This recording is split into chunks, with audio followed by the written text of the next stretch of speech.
Hello, I would like to discuss relationships of inequality and development of technologies. The impact of technologies on children is a disputed question. It is raised by many people, including heads of countries. Generally, to test different hypotheses about the influence, researchers conduct an artificial experiment, but they don't take into account the opinion of kids. These studies usually conclude that technologies are bad or good.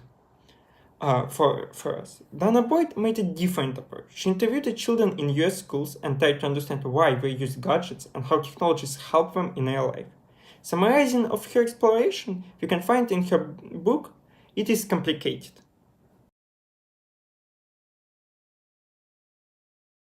At the start of computer era, the internet was perceived as great equalizer because everybody can use it and you can't understand gender, race, age, and other parameters of person from opposite side of the screen.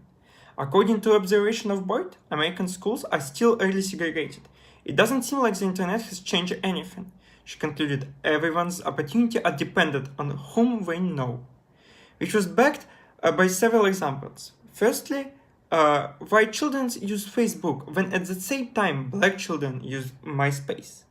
Secondly, some students don't have smartphones or laptops due to financial status of a family, which is why they have limited access to global knowledge.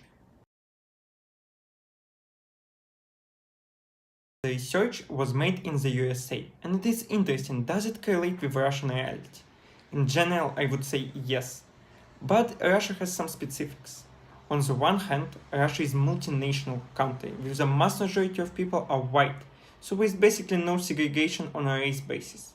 On the other hand, there are a lot of conservative and religious people, which is why male and female have different social roles. These roles lead to gender separation in real life, which transfer into social networks.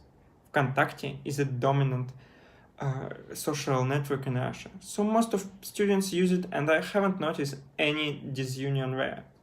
There are two more threats of segregation in Russia. First, inequality in incomes are really huge, and many people can't get access to all opportunities because they just don't have money. Second, in some Muslim states like Chechnya, there are strict ticket rules to women. Sometimes we are forbidden to sign up in social networks and chat in the net. This enhances segregation between genders. Russia and the USA have different cultural and historical backgrounds, so types of segregation aren't so similar, but both countries still aren't consolidated.